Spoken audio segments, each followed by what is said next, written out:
Birthright citizenship is still up in the air as the Supreme Court comes to a final decision on Trump's executive order. Undocumented students are facing growing uncertainty on college campuses as immigration policies continue to shift. From judicial decisions to nationwide protests, ATVN's Immigration Special gives you insight into one of the nation's most divisive issues.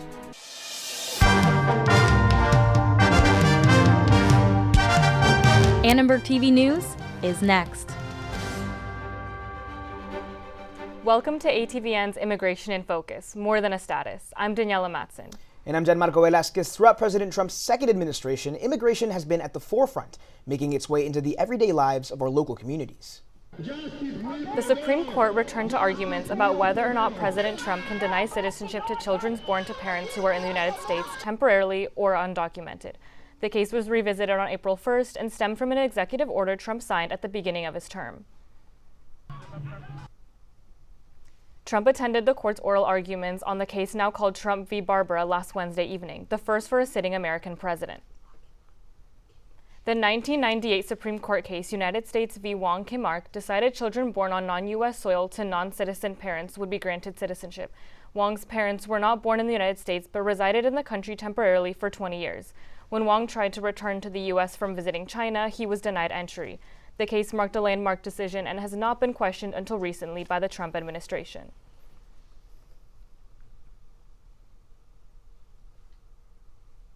The motivation behind the 14th Amendment was to take power from states who were openly hostile to this giving citizenship to people based on their race or their ethnicity or their nationality. This executive order would be able to reverse it without a constitutional amendment, without an act of Congress. And it's not even clear to me that that's really what the majority of the people of the United States want.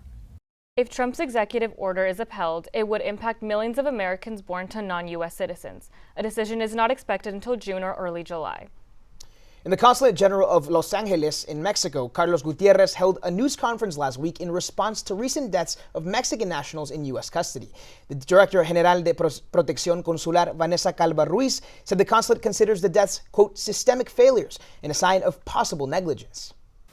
Each death represents a human tragedy, a life lost, a devastated family, and an affected community.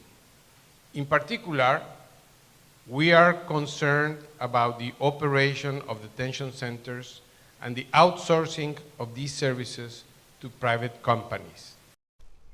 The news conference, alongside foreign affairs officials, comes after the recent report of 14 Mexican immigrant deaths in U.S. immigration custody this year.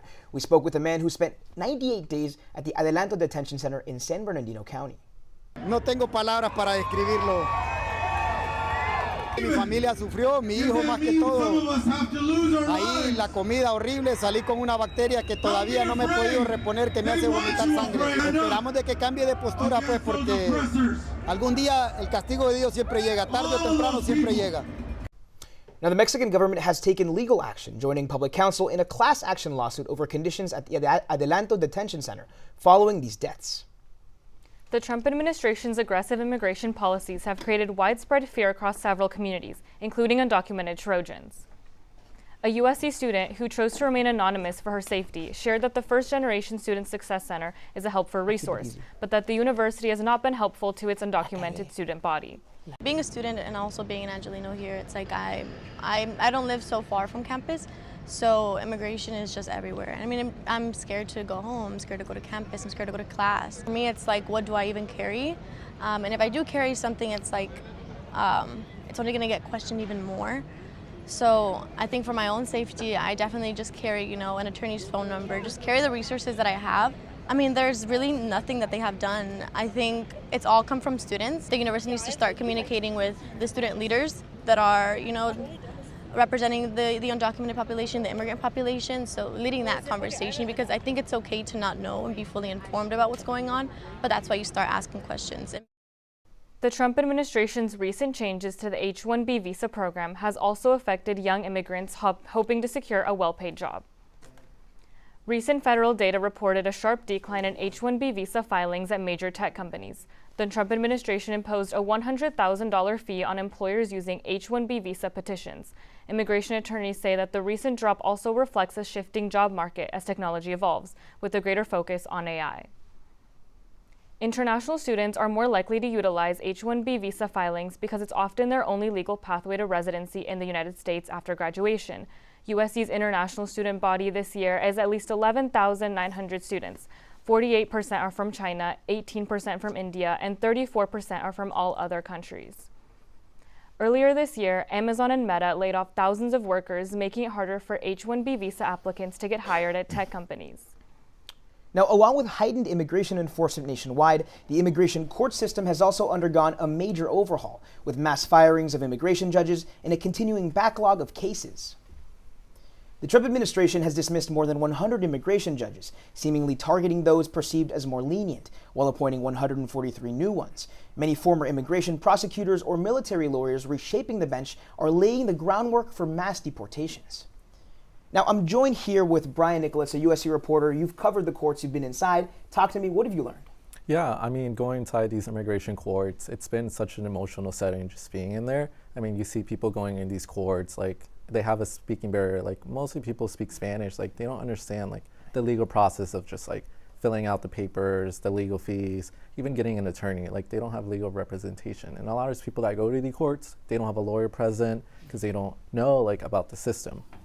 Now, this overhaul we've talked about is not only just the backlog, but it's also removing, legacy attorneys, or legacy judges rather, who have been there for a long time. You talked to one, Jeremiah Johnson, out of San Francisco. What did he tell you? What was his experience like? Yeah, I spoke to him.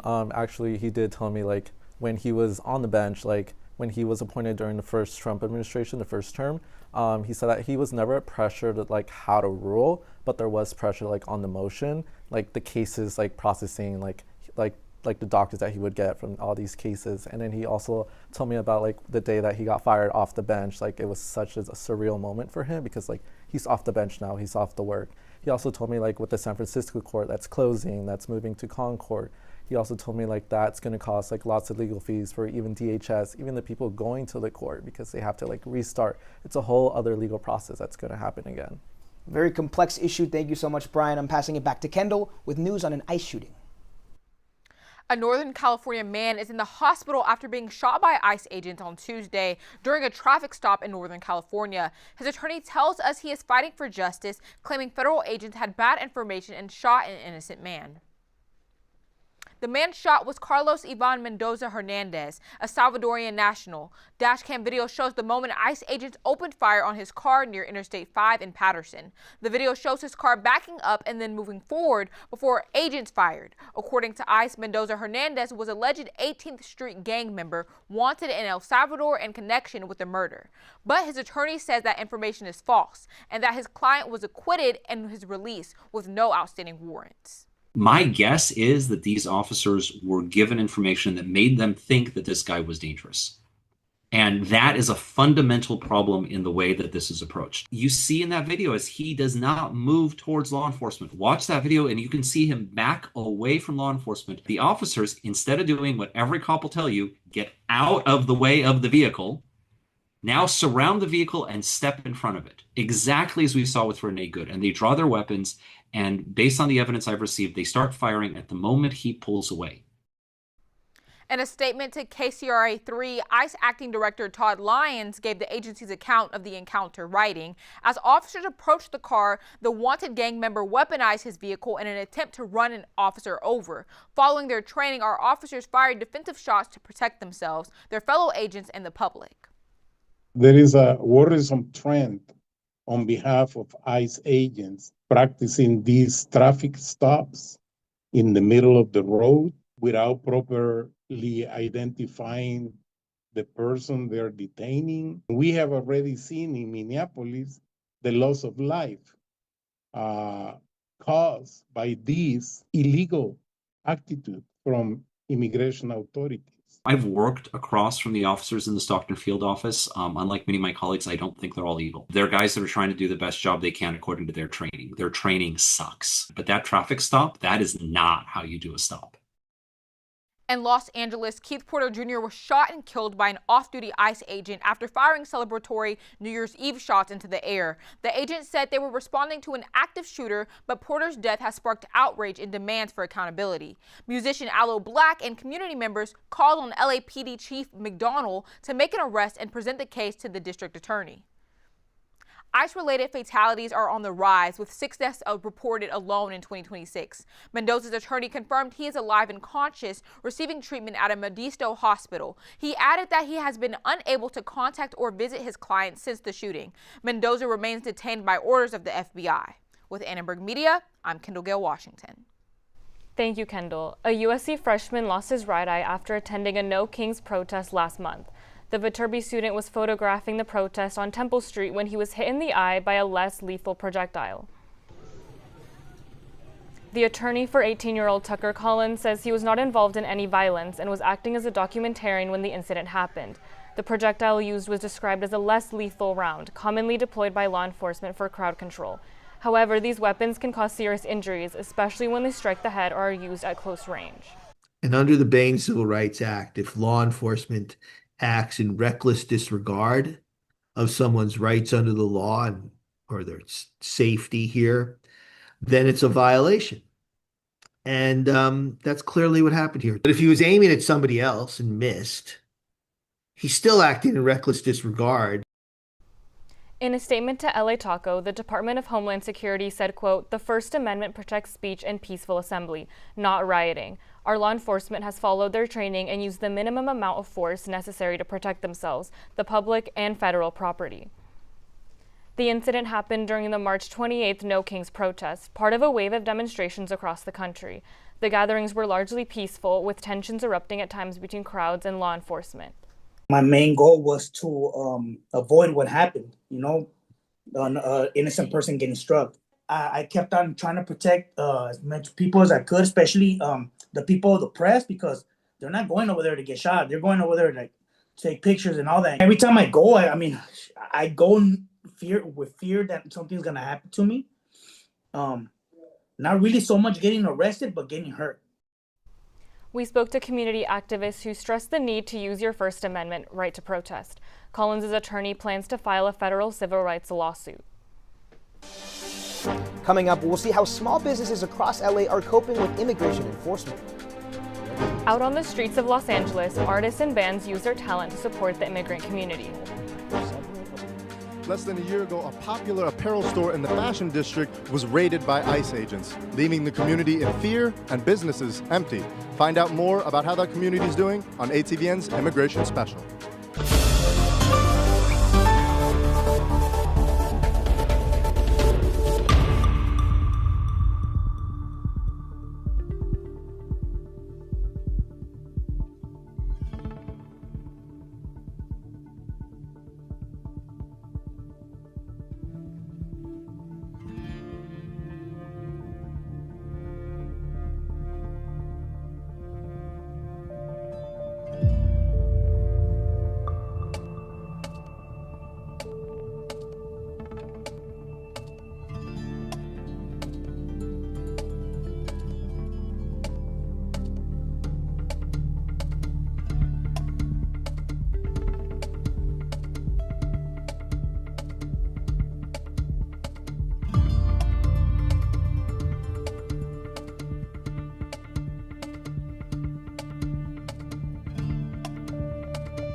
Last June, businesses in LA's Fashion District were hit hard by immigration raids carried out by ICE agents.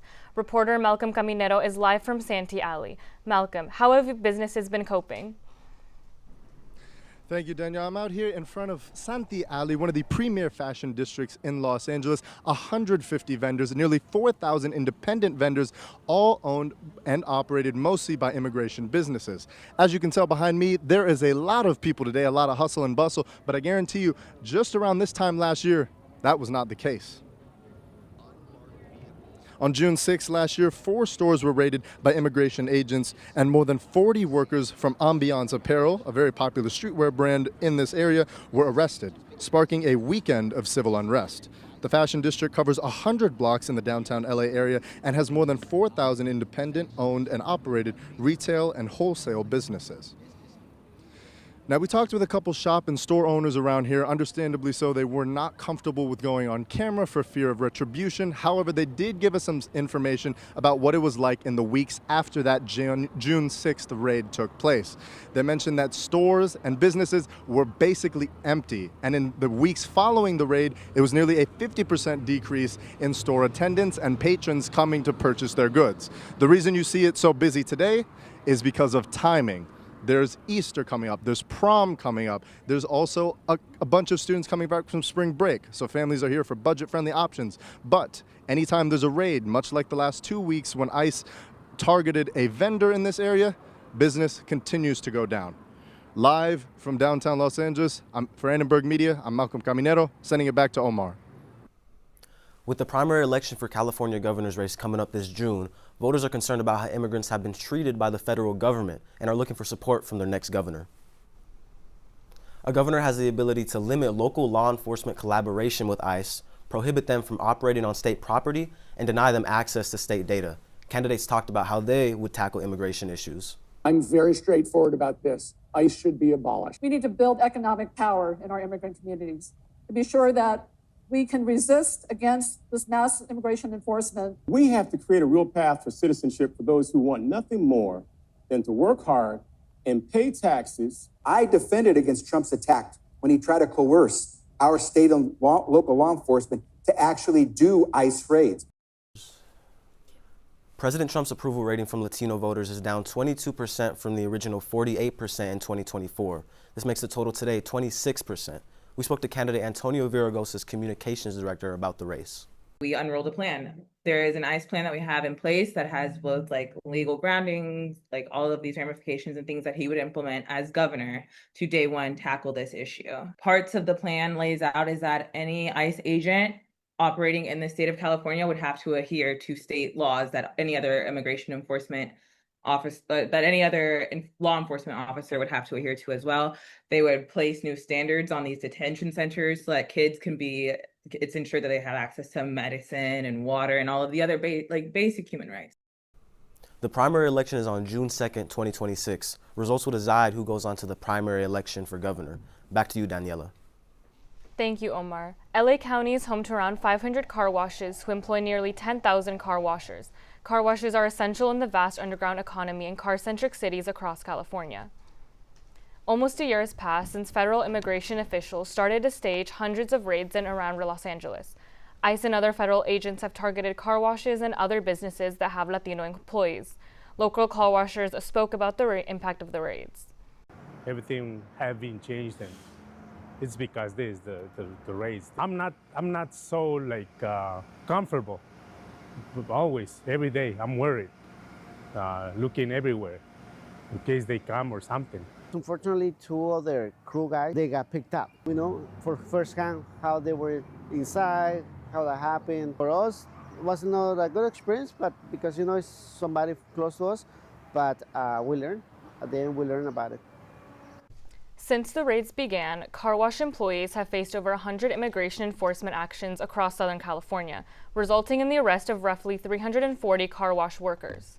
For 18 years, we have organized alongside car wash workers to fight exploitation. The car wash industry is built on the hard labor of immigrant workers. For decades, car wash workers have been enduring long hours, low wages, unsafe conditions, and exploitation. They have built families, they have built communities, and they have built hope. For now, the raids are leaving workers on edge. Communities are watching closely as these raids continue, with many calling for answers and accountability. And with intensified immigration enforcement in recent months, small businesses nationwide are being affected. Here in Los Angeles, owners say they feel the effects every single day. Immigrant-owned small businesses stand with their community through their products. Businesses like Barrio Drive and Espacio 1839 sell apparel with statements like, quote, "No human being is illegal," and, quote, all the walls have to go to uplift the immigrant community. Now, 43% of small businesses in Los Angeles County are immigrant-owned. We talked to Juan Carlo Antonio, owner of Oaxaca, California, to learn more about how he's dealt with recent immigration pressures. And we've noticed from the start of the first few months of the raids, a lot of our frequent customers didn't come out, didn't go out, which has a huge impact not just on us, but the surrounding businesses like ours. In the United States, especially Los Angeles, it has so many barriers, so many rules that we weren't aware of. And we try to be very mindful of like our identities and what like our status is. Now, the One Big Beautiful Bill Act signed last year has made significant changes to the spending plan of the Supplemental Nutrition Assistance Program, also known as SNAP. Starting June 1st, CalFresh rules are changing. Adults 18 to 65 years old without young children at home will only receive benefits for 3 months in a 3-year period. They can qualify for an exemption if they meet a work or community engagement requirement. To make sure that you align all your requirements, you can visit benefitscal.com. We sat down with Black and Dimelo reporters to discuss the impact of immigration on communities and the backlash Black communities have faced in the No King's Day protests. Black people have always protested from the beginning and have continued to protest. And if this was a majority Black protest, we would have been killed or seen more action towards people that were actually protesting. So while we do support the movement, we ourselves don't have to actually physically be out there to protest. So if those in the Black community want to, but we don't have to. A lot of the liberties that, the Latino community and, well, just a lot of my other minority communities in the U.S., used, were paid for by, Black blood. And the Black community is, is responsible for a lot of the freedoms that, we take advantage of and utilize in our daily lives. And we were immigrants when we came here. We weren't brought by choice, but we immigrated into the United States of America and built what became the U.S. It takes a lot of Latinos to really hold ownership over their own responsibility to not call upon the Black community, which has historically pretty much like always been there for other groups. So it definitely is up to Latinos to take more of an ownership over the times we're living in, and also see that like Black people still are helping and working with us within like those other community organizations, legislatures, and in politics, and outside, and just conversations. There's so much support that is there and existent to grasp onto, and really. Perhaps we might need to grasp onto that more so than we grasp onto, the polarizing aspects of the times we're living in. Using powers like the NAACP, NPHC, and other organizations to really make a move without having to actually being outside on the streets, with signs out there to tell people we're not for it. We just have to show it through our dollars and through our organizations. We should all be able to, reach out and connect and be looking to find ways to connect in our local communities, to be able to work for solutions that are oftentimes, more tangible than taking on the nation as a whole. Up next, immigration-related scams are on the rise. We'll hear from an investigative reporter on what to look out for. And the Department of Homeland Security has been using social media in a whole new way. See how the department is using vertical content to promote deportation. And with major sporting events coming up soon, Angelenos are concerned about the possible presence of immigration officers.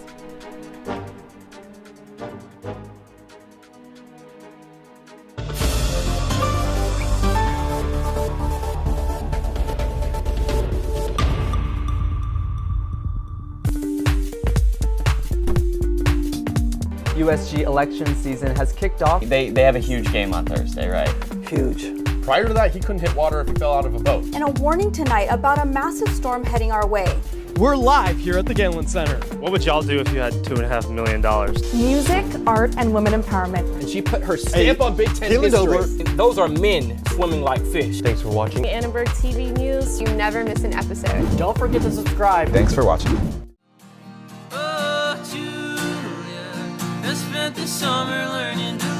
So, live from the Halo is USC Annenberg's take on NPR's Tiny Desk concerts.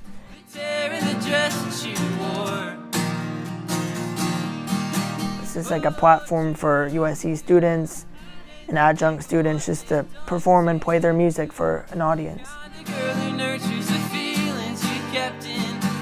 just leaves you begging for more.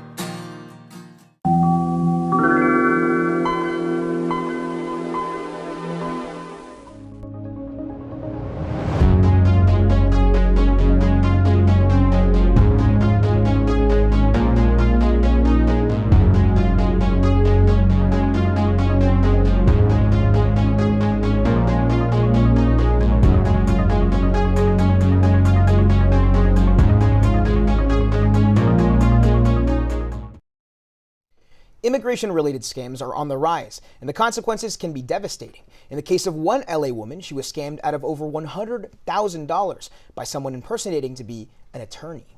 ¿Cuánto terminó dándole al paso del tiempo? Más de 100,000. Maria Gutierrez spent nearly a decade waiting for her U visa to be processed. But what should have been a straightforward legal process ended up costing her everything. Telemundo investigative reporter Azalia Iñiguez helped resolve her case. This happens a lot, very sadly, in our community because you're saying it, they're immigrants. They're new to this country. Maybe they've been here for a while, but they still don't really understand how things work. In this case, she was told that they could help her. The man that told her that he was a lawyer started asking her for money, little payments here, little payments there. Those little payments started getting bigger, and there was always a reason. She was always told, oh, we just need a little more time. 10 years went by. 10 years in which she would pay all the money she was making. She was working more than one job just to be able to pay this because she had children and she lived in fear of being deported and leaving her children behind. She never got any immigration documents through this. All of that money, upwards of $100,000, was taken away by this man who then disappeared. So what exactly do these scams look like? Well, among the most glaring red flags Azalia recommends looking out for are promises that sound too good to be true, no written contract, and so-called notarios, falsely representing themselves as lawyers. And if the years are passing with no documentation or results, well, that can be a serious red flag. If something feels off, confirm, and even if you've already started a relationship with somebody who you think is a lawyer, you can always go to the bar, the California Bar Association, and confirm. You always have to ask for everything in writing. You have to have a contract. The contract has to specify if they're going to charge you this and that amount. What is each amount for? Sometimes we go for what we want to hear, and you want to hear, yes, we can help you. But if another lawyer is telling you that they can't, something is off. So you got to do a little more research before you commit. Azalia reaffirms that an informed community is the strongest weapon against these kinds of scams and the best protection for the most vulnerable among us.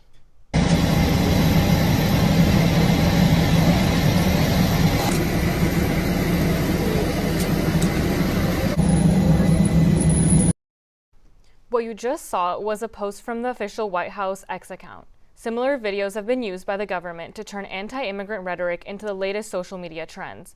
Our reporter Cindy Zhu asked students what they think. From posting video edits to songs by trendy artists like Olivia Rodrigo and Sabrina Carpenter, DHN and ICE have received mixed opinions. We're on campus asking students what do they think. I think that they're using pop stars to kind of target Gen Z. I'd say a lot of people get their news from TikTok, which is not a good source. Regarding like the singers using their songs, they definitely don't like it and they have voiced it out, so they should respect that. Social media should never be the way to target an audience or to kind of get something as serious as deportations, especially on innocent families. Cindy Zhu, Annenberg TV News. Back to you guys in the studio. As the World Cup and Olympic Games approach, the U.S. is preparing for an increase in international travel. However, the U.S. government is also preparing for heightened security and ICE at venues. Stadiums and venues are getting ready as athletes, fans, and staff from around the world are expected to travel in for the events. With many immigrants expected to attend, the government is preparing for strong ICE presence. Students weighed in on ICE agents being at the matches. Sure, yeah. I mean, some of the local Los Angeles people might not want to come out as much, and people might not feel comfortable traveling if they are here. These events should be boycotted because I think that if some Americans' rights and liberties are at risk, all Americans' rights and liberties are at risk. Regardless of the World Cup, people don't feel safe attending work. Kindergartners can't go to their schools. Doctors can't go to work and help at hospitals because they're afraid of being profiled. It's despicable. Many are raising concerns about how officials will handle immigration enforcement and how they will interact with immigrants during the events. As the U.S. prepares to host, questions remain about how immigration will be handled during the 2026 World Cup. From Los Morados del Norte to Dead City, many bands and artists were the soundtrack to these protests. We spoke with a rapper about what protest means to her. Since the first No Kings Day in Los Angeles last June, multiple artists have taken to the streets and performed for protesters. While these musicians get labeled as protest artists, their music also speaks to Latina culture and experiences at large. When people ask me, like, why do I make protest music? I just make music about my life, you know? And to me, it's not always meant to be protest music. A lot of times it's just me talking about what's going on. Reverie is a rapper and local from Northeast Los Angeles. In addition to music, she works for at-risk youth programs and mental health workshops, all of which inform her music and creative process. I'm very generous, and I feel like that carries over into my love for my community. And I don't just give my love to everybody, you know, but I give my love to those that I love, and I love my community, you know. When people see me out there in real life standing up for what I believe in, I believe that makes a world of a difference. Last year, Reverie released a music video on the 4th of July called Power to the People. The music video was modeled after several of the protests Reverie has performed at, whether it be through rap or poetry. As someone born and raised in the Mexican-American communities of LA, she says the outpour of support for the immigrant community is unlike anything she's seen in the city. It's been beautiful to see how much support we have been getting for our community. And it's been so amazing seeing brown people come together more than I've ever seen us come together before. Like Americans, brown Americans. I feel like I've never seen so much unity before. Thank you so much for watching ATVN's Immigration in Focus, More Than a Status. From everybody at Annenberg Media, I'm Gianmarco Velasquez. And I'm Daniela Matson. For more coverage, don't forget to subscribe to our channel and turn on notifications so you never miss an episode. We'll see you next time. Have a great day.